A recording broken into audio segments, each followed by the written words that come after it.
let's get down to the nitty gritty. Let's get to the real question, right? Of what John is doing here. John, I'm going to ask you a direct question.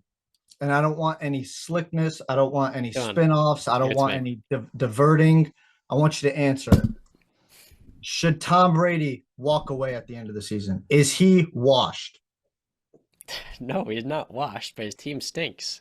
Okay, but what then why Do do I you think he should continuously walk away? point? Yeah. Huh? Do I think he should walk away? Yes. So you think he should retire at the end of the season? What why? Colin Cowherd had an interesting spin on this, where he said, you Mhm. don't retire when you're great at what you do.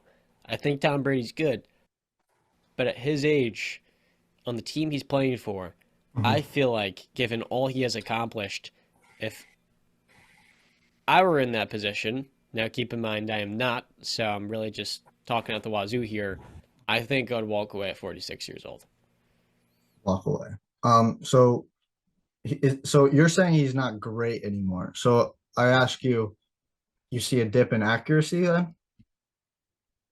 The best quarterbacks in the NFL play out of structure. Patrick Mahomes, No, they Josh no. Allen. Okay, I'm They not get great asking you that plays, question. and Stop what that does changing the is narrative. it Tom Brady raises your can't play ceiling. out of that. If that's the case, then Tom Brady is not the greatest of all time. If that's what we're determining what a quarterback should be. Tom Brady plays a certain style of football. We're not going to change the narrative just because he can't run and move and be mobile. That doesn't mean he's not great. We're I'm not asking you a changing the direct narrative. question. Is he still accurate? Has he dipped on accuracy level?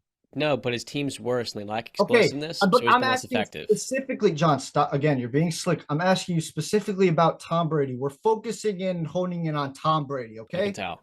Okay. Again, but that's where I want this discussion to go. Yeah. Has he lost any anticipation? I wouldn't say No. so. No. All right. Is he still one of the greatest leaders of all time? We're just talking about performance here, my friend.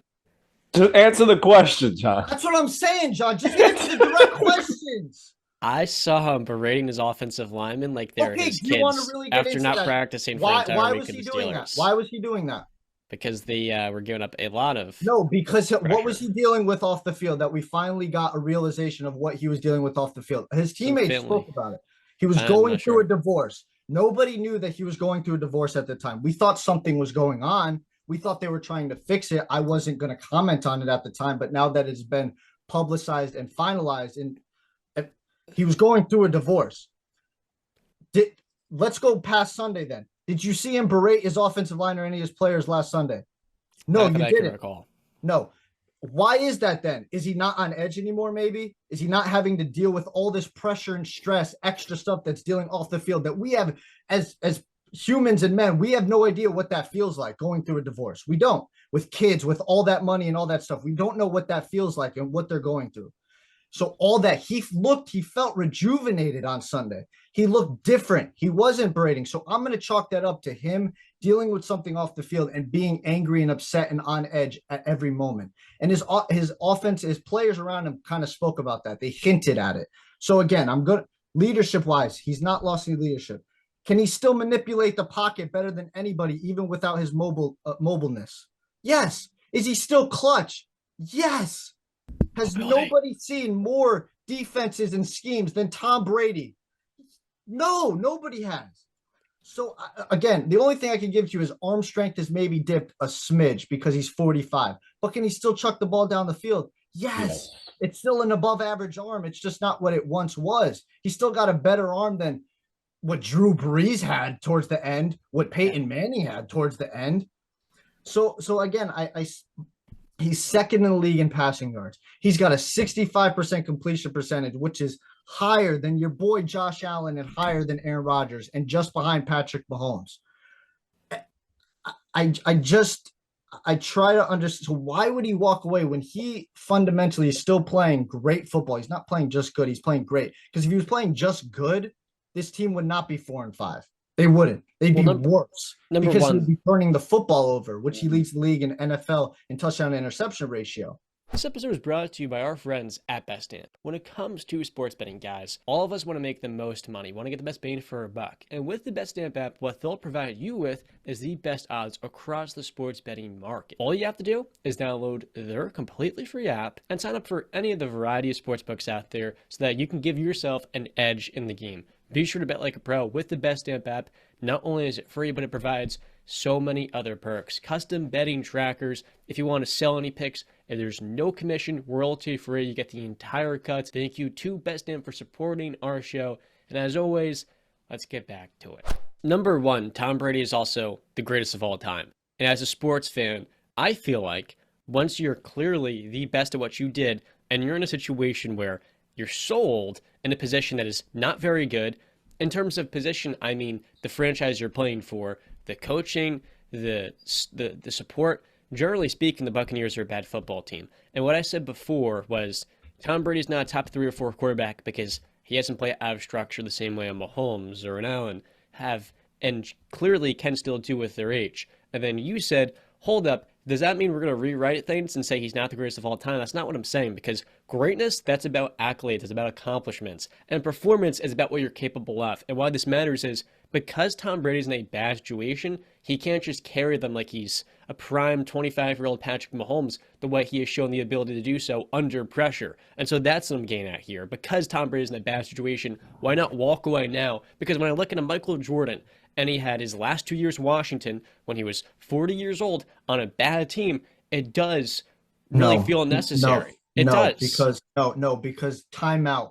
Michael Jordan wasn't playing at the level that he once was. Tom Brady is still playing at the level that he can play at, greatness.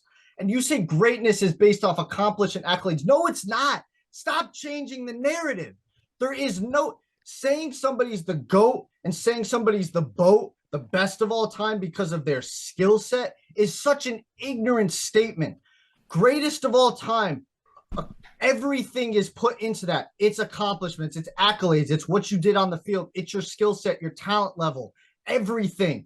Don't say greatness is just accolades, because Tom Brady is still put up. He was it was second in the league yet last year in MVP voting. Yeah, go ahead, Justin. You wanted to say something, Justin. So I feel like a better question, because I don't think any of us can say the guy's washed. The only reason anybody would say he should walk away is because of his age. Outside of that, not taking that into account, should he walk away from the Bucs? Yeah, that should, well, if he's going to continue playing. I don't think he's. I looked at his contract, and it's a weird contract. Because they're always weird contracts, but I don't know how the contract plays out. If you're telling me he's gotten out after the season, he would probably consider it. I wouldn't be surprised if he would consider that.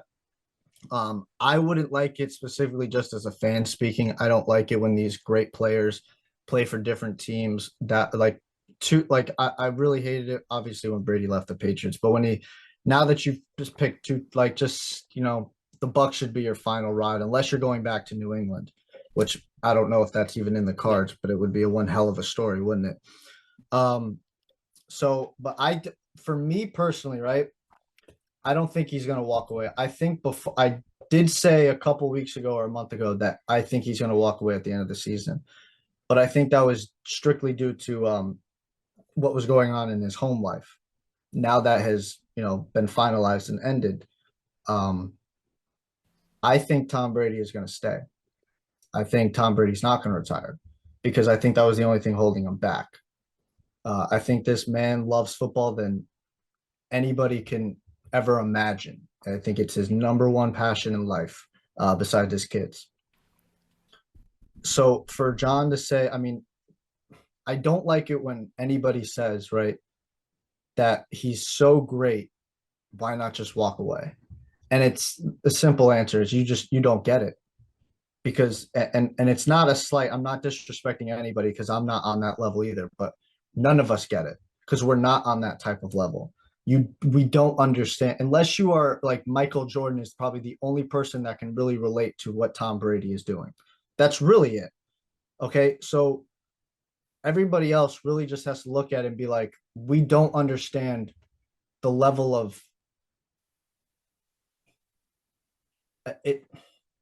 just everything that he puts into it, and that he still believes that he is great. If he wasn't playing at a great level, I think he would walk away. But I believe that he still believes that he can play at a great level for years to come. So I don't think he's walking away. And I think people should really stop saying, like, walk away just because you've done everything like that. You just don't get it. Then you really don't, because what's my favorite quote for Tom Brady, right? And then we can move on, is from the Brady 6 documentary back in like '09 or whatever, where the guy asked him, Tom, which one's your favorite ring?